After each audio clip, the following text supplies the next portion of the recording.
Breaking news అందుతో ఉంది. సింగరేణి కార్మికుల సంఘాల గుర్తింపు ఎన్నికలు వాయిదాపై హైకోర్టు విచారణ చేయబోతుంది. ఈ నెల 21కి అయితే విచారణ వాయిదా వేస్తున్నట్లుగా ధర్మాసనం చెప్పింది. అయితే ముందుగా నిర్ణయించిన ప్రకారం అయితే ఈ నెల 27న ఎన్నికలు జరగాల్సి ఉంది. రాష్ట్రంలో నూతన ప్రభుత్వం అధికారికంగా చేపట్టడం, ఇతర కారణాల దృష్ట్యా ఎన్నికలను మార్చి నెలాఖరు వరకు వాయిదా వేయాలని కోరుతూ రాష్ట్ర ప్రభుత్వ ఇంధన శాఖ స్పెషల్ చీఫ్ సెక్రటరీ హైకోర్టులో పిటిషన్ దాఖలు చేశారు.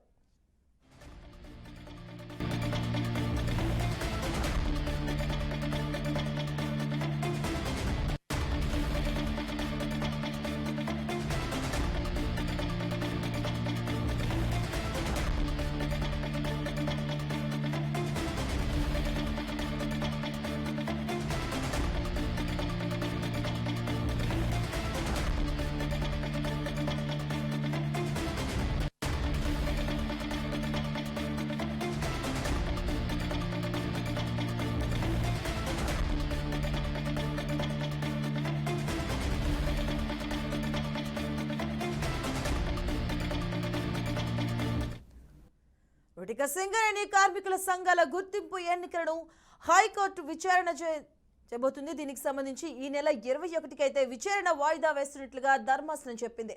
అయితే ముందుగా నిర్ణయించిన ప్రకారం అయితే ఈ నెల 27వ తేదీన ఎన్నికలు జరగాల్సి ఉంది. రాష్ట్రంలో నూతన ప్రభుత్వం అధికారికంగా చేపట్టడం, ఇతర కారణాల దృష్ట్యా ఎన్నికలను వచ్చే ఏడాది మార్చి నెలాఖరు వరకు వాయిదా వేయాలని కోరుతూ రాష్ట్ర ప్రభుత్వం ఇంధన శాఖ స్పెషల్ చీఫ్ సెక్రటరీ హైకోర్టులో పిటిషన్ దాఖలు చేశారు.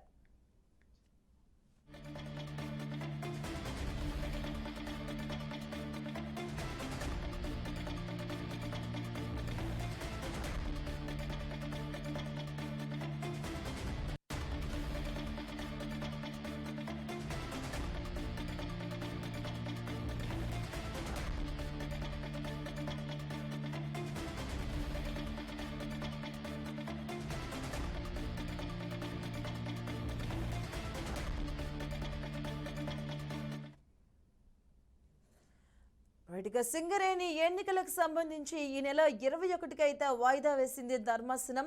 అలాగే మరోవైపు చూసుకుంటే టైం కూడా కావాలంటూ కూడా అటువైపు సింగరేణి యూనియన్ వాళ్ళు కూడా ఇదే అంశం పైన ధర్మాసనానికి వెళ్ళే యోచనలో ఉన్నారు. ఎందుకంటే ఒకవైపు గతంలో చూసుకుంటే ఎన్నికల దృష్ట్యా వాయిదా పడిన అంశం కూడా కావచ్చు. అలాగే ఇప్పుడు కొత్తగా ప్రభుత్వం చేపట్టినటువంటి కొత్తగా కాంగ్రెస్ పార్టీ ప్రభుత్వాన్ని చేపట్టింది. ఈ నేపథ్యంలో కొంత సమయం కావాలంటూ కూడాను ఇటువైపు కూడా నుంచి కూడాను పిటిషన్ అయితే దాఖలు చేయడం జరిగింది. ఈ నెల 21కి అయితే విచారణను వాయిదా వేసినట్టుగా తెలుస్తుంది. దీనికి సంబంధించిన పూర్తి వివరాలు మా కరెస్పాండెంట్ శ్రీనివాస్ అందిస్తారు. శ్రీనివాస్, మధు, ఈ సింగరేణి కార్మిక గుర్తింపు సంఘం ఎన్నికలకు సంబంధించి ఈ నెల 27వ తారీఖు నాడు జరగాల్సి ఉండే. అయితే రాష్ట్ర ప్రభుత్వం మారిన నేపథ్యంలో, కొత్త ప్రభుత్వం వచ్చిన నేపథ్యంలో నిర్వహణకు పూర్తి కొంత సాధ్యం కాదు అనే దాని మీద గుర్తింపు సంఘంలో ఉన్న సీనియర్ కౌన్సిల్ సభ్యులు హైకోర్టును ఆశ్రయించారు. హైకోర్టును ఆశ్రయించినప్పుడు ధర్మానం మొత్తం కూడా ఎన్నికలు అంటే ప్రభుత్వం మారిన ఈ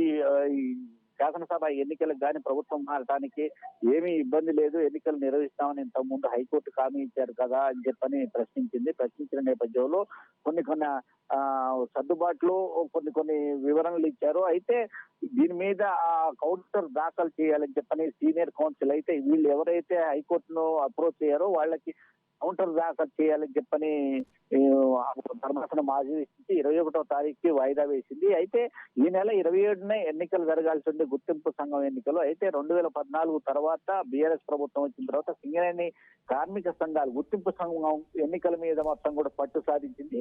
ఆయా ప్రాంతాలు అంటే బెల్లంపల్లి, ఇల్లెందు, కొత్తగూడెం, ఇటు సత్తుపల్లి, మనుగురు ఆ ప్రాంతాల్లో సింగరేణికి సంబంధించినంత వరకు ఆ గుర్తింపు సంఘం ఎన్నికల్లో కార్మిక సంఘాలు అంటే బిఎంఎస్, ఐఎన్టీయూసీ, ఇటు సింగరేణి బొగ్గు గని కార్మిక సంఘం కూడా ఎన్నికల్లో పార్టిసిపేట్ చేస్తుంది. దాన్ని గుప్పిట్లో పెట్టుకోవడానికి పూర్తిగా ఏ అధికారంలో ఉన్న ఏ పార్టీ అయినా సరే చూడటం అనేది ఆనవాయితీగా వస్తుంది.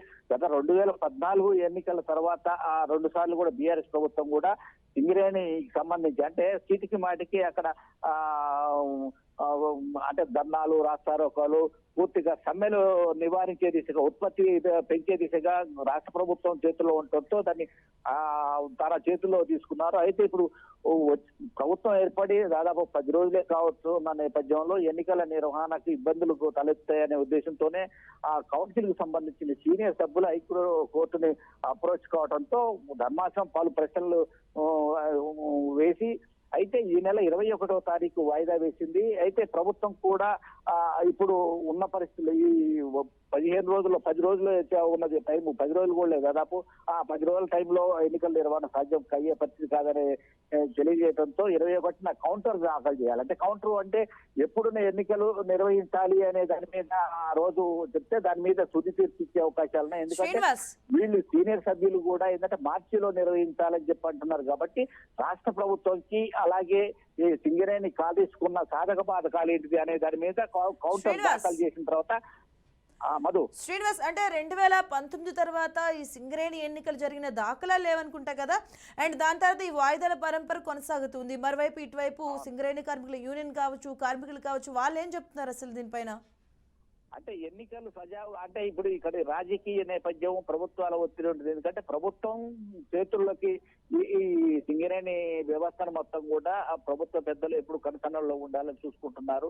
అది 2014 రాష్ట్ర విభజన జరుగుతున్న తర్వాత మొత్తం కూడా పెత్తనం మొత్తం కూడా రాష్ట్ర ప్రభుత్వం చేతుల్లో ఉండాలి అనే భావనతోనే ఆ ప్రభుత్వానికి అనుకూలంగా ఉండే కార్మిక సంఘాలని ఎన్నికలు ప్రోత్సహిస్తూ డబ్బుని ఎగదలుతూ మొత్తం కూడా ఆ గుర్తింపు సంఘం ఎన్నికల్లో విజయం సాధించడానికి కీలక నిర్ణయాలు తీసుకునే దిశగా వాళ్ళకి ముందు పెట్టి వీళ్ళు వెనక మొత్తం పావులు కలిపే నేపథ్యంలో ఎన్నికలు వాయిదా పడుతున్నాయి. అయితే ఈసారి కూడా ఈ నెల 27న ఎన్నికలు జరగాల్సి ఉండే పూర్తిగా అది కూడా 27న ఎన్నికలు జరుపుతామని చెప్పి హైకోర్టుకు కూడా హామీ ఇచ్చారు. అయితే ఆ హామీ ఏమైందని చెప్పని ధర్మాసనం చీఫ్ జస్టిస్ ఆ ధర్మాసనం సంబంధించిన ప్రశ్నించింది. అయితే కొన్ని సాధక బాధకాలు ఉన్నాయని చెప్పని వీళ్ళు సీనియర్ సభ్యులు చెప్పిన దాన్ని బట్టి 21న దాఖలు అంటే కౌంటర్ వాళ్ళు అంటే ఉన్న ఇబ్బందులు ఏంటిది ఎప్పటిలోగా ఎన్నికలు నిర్వహిస్తారు అనే దాని మీద 21న కౌంటర్ దాఖలు చేస్తే ఆ రోజు ఈ లోపల 21 వరకు